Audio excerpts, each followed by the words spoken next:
Bonjour à tous et bienvenue sur cette nouvelle vidéo de numérologie. J'avais envie ce matin de vous expliquer comment avec la numérologie on peut arriver à mieux connaître et comprendre notre entourage. C'est quand même super important dans nos relations de savoir, d'avoir des relations conviviales et de ne plus être dans des tensions. Et pour ça, il faut bien connaître les gens pour pouvoir s'adapter à eux. Donc, vous l'aurez compris, la numérologie nous sert donc à déchiffrer ce qui est caché, ce qui est secret dans une identité et dans une date de naissance. Elle peut nous aider dans beaucoup de domaines, que ce soit le domaine professionnel, en apprenant à mieux se connaître, savoir comment on fonctionne. Elle peut nous aider dans le domaine professionnel, en nous disant ce pourquoi nous sommes faits, ce qui nous correspond, quel métier nous correspondrait. Elle peut nous aider au niveau de la temporalité, pour nous dire dans quel cycle nous sommes en train de traverser au niveau des années personnelles. Mais surtout, elle peut nous aider aussi par rapport aux autres. Elle peut nous aider dans nos relations avec les autres en apprenant à mieux les connaître et les comprendre et savoir comment ils fonctionnent. Alors déjà, quand je parle de relations, quand je parle d'entourage, je parle que ce soit au niveau d'un couple, un mari, une femme, un conjoint, une conjointe, voilà, que ce soit les relations que vous avez avec vos enfants, que ce soit les relations que vous avez avec vos amis, des amis proches, que ce soit vos collègues, que ce soit avec vos parents, avec vos frères, avec vos sœurs. C'est vaste. Donc déjà, pourquoi c'est important? Déjà, pour savoir déjà comment il fonctionne. Parce que quand on sait comment fonctionne une personne, ça nous permet déjà de mieux l'aborder. Dans le but, bien sûr, de mieux-être, d'une meilleure relation et d'éviter, bien sûr, des tensions, des disputes inutiles. Parce que quand on sait comment fonctionne une personne, quel est son mode de fonctionnement, comment elle agit, comment elle est, comment on peut l'aborder, ce qu'elle aime, ce qu'elle n'aime pas, quels sont ses besoins, quel est son caractère. Mais ça nous permet de, comme je le disais, de mieux l'aborder, de savoir comment on doit être avec elle, et donc d'éviter des tensions, des conflits, et de maintenir une relation de compassion, et surtout d'être dans l'acceptation des différences. Parce que ça aussi, c'est super important, d'accepter les différences. Parce que nous sommes tous différents, nous avons tous nos modes de fonctionnement, nous avons tous nos manières d'être, d'agir, nos besoins. Et donc, une fois qu'on sait que la personne qui est en face de nous, ce qui lui correspond, comment elle est, ça nous permet d'avoir, d'éviter d'aller essayer de la changer ou de faire qu'elle soit comme nous, on voudrait qu'elle soit, mais on l'aborde telle qu'elle est, et c'est plus facile, ça crée des meilleures relations. Donc, comment on fait pour savoir connaître, pour pouvoir connaître une personne? Excusez-moi, j'ai un petit bug. Tout simplement, on prend son identité complète. Quand je dis identité complète, c'est-à-dire tous ses prénoms et son nom de naissance, le nom qui est inscrit sur la carte d'identité. Et donc, en numérologie, on utilise la guématrie. La guématrie, c'est le fait d'attribuer aux lettres une valeur numérique par rapport à la place que la lettre a dans l'alphabet.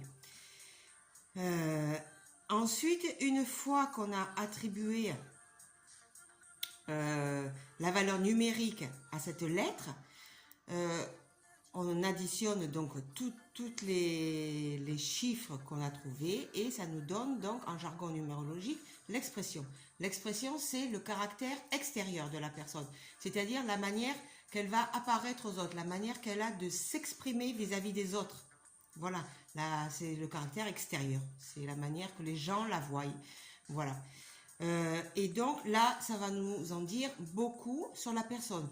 Ça peut être par exemple une personne qui va être tolérante, une personne autoritaire, une personne empathique. On va pouvoir savoir si c'est une personne qui est conciliante, enfin voilà quoi, ambitieuse, généreuse. Déjà, ça va nous en dire un peu au niveau de l'expression, au niveau de son caractère extérieur. Ensuite, dans l'identité, ah oui, alors je voulais dire, au niveau de l'expression, une fois qu'on a eu donc le nombre qui est ressorti quand on a fait tous les calculs, le nombre qui va ressortir, il faut savoir une chose, c'est que chaque nombre en numérologie a sa signification, sa symbolique et sa spécificité. Donc ça attribue un caractère vraiment spécifique à la personne. Ensuite, au niveau de l'identité, dans votre identité, vous avez des consonnes et vous avez des voyelles. Ça aussi, c'est important. Pourquoi? Parce que les consonnes, ça va vous donner le caractère intérieur de la personne, c'est-à-dire ce qu'elle est dans son fort intérieur, ce qui est caché à l'intérieur d'elle et qui parfois n'a pas conscience. Hein. On n'a souvent pas conscience de ce caractère intérieur qu'on a.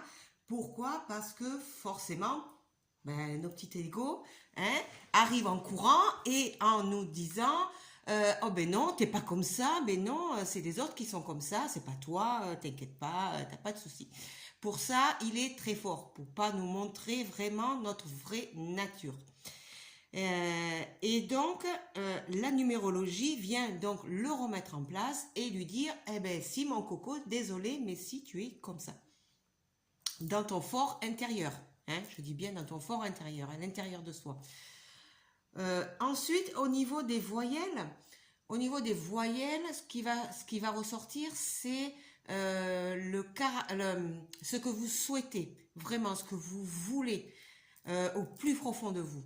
C'est vraiment vos aspirations profondes.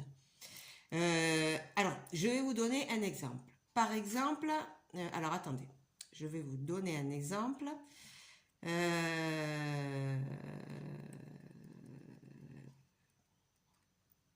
Qu'est-ce que je pourrais vous donner? Attendez, je cherche un exemple que je peux vous donner qui serait parlant. Ah oui, voilà.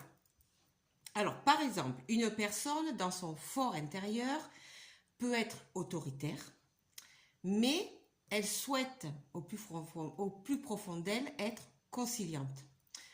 Un autre exemple, par exemple, une personne peut être très dépendante, aimer faire beaucoup de choses à deux, mais au fond d'elle, elle veut dominer les autres. Voilà. Une autre, par exemple, une personne qui est rigide, qui est têtue, mais qui veut au fond d'elle sa liberté.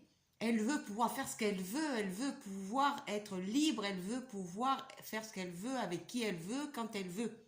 Vous voyez la nuance entre le caractère intérieur, donc comment est la personne dans son fort intérieur, et ce qu'elle souhaite vraiment. Donc voilà, mais et donc ça nous permet donc avec tous ces éléments de savoir, de pouvoir connaître une personne.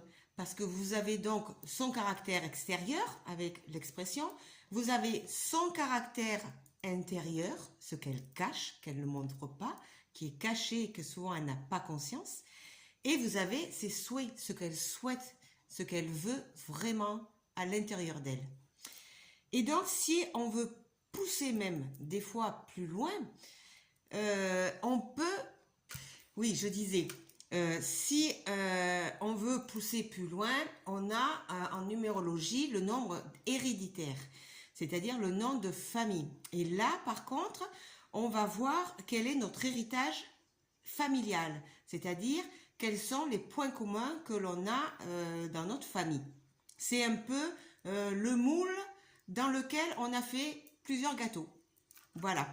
Et le moule, entre deux gâteaux, il a pu évoluer, grandir, et c'est ça qui est bien en numérologie. Et dans ce clan familial, qu'est-ce qui nous différencie dans ce clan familial si on a plusieurs frères et sœurs?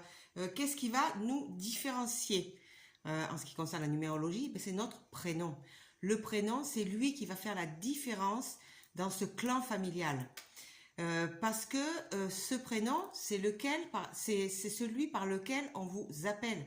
Donc, c'est celui qui vous correspond, qui vous spécifie par rapport aux autres, qui vous différencie par rapport aux autres. Donc, quand on a un seul prénom, c'est facile, voilà. Mais quand on a plusieurs prénoms, là, par contre, il faut aller déchiffrer chaque prénom, voir ce qui se cache derrière pour pouvoir dresser un profil psychologique de la personne et qu'elle voie vraiment, qu'elle puisse surtout se connaître, voir qui elle est vraiment avec tous ses prénoms. J'espère que vous me suivez, que vous comprenez ce que je dis, parce que des fois, c'est pas très clair. Enfin, voilà. Enfin, ce que je voulais vous dire, c'est que la numérologie, c'est un outil formidable si vous voulez apprendre à connaître les autres, si vous voulez être en harmonie avec les autres, si vous voulez que vos relations soient épanouies. Vraiment, c'est un outil qui agit un peu comme un miroir. Vous voyez, elle utilise donc vos données personnelles. Donc là, vos données personnelles, ça ne peut pas mentir. Elle déchiffre ce qu'il y a derrière, ce qui est caché. Elle vous révèle qui vous êtes vraiment en dehors de ce que vous croyez peut-être être et que vous n'êtes pas. C'est comme un peu quand on sait qu'on est mal coiffé ou qu'on est bien coiffé, qu'est-ce que c'est qui nous le confirme? Qu'est-ce que c'est qui nous le révèle, qui nous le montre? C'est le miroir. C'est le miroir qui nous renvoie cette image. Donc la numérologie, c'est pareil. C'est un miroir qui va nous montrer, qui va nous mettre face à nous-mêmes. Donc voilà, j'espère que vous aurez tout compris. Si vous avez des questions, vous me posez en bas en commentaire. Et puis, écoutez, moi je reste disponible si vous avez besoin d'établir votre portrait numérologique. Hein, si vous voulez en savoir, même si c'est juste pour en savoir un peu plus sur vous, juste par curiosité, moi je me fais toujours, c'est toujours un plaisir pour moi d'établir des thèmes numérologiques, j'adore ça. Donc voilà, et puis écoutez, je vous souhaite une bonne journée, et puis on se dit à bientôt. Hein. Ciao ciao.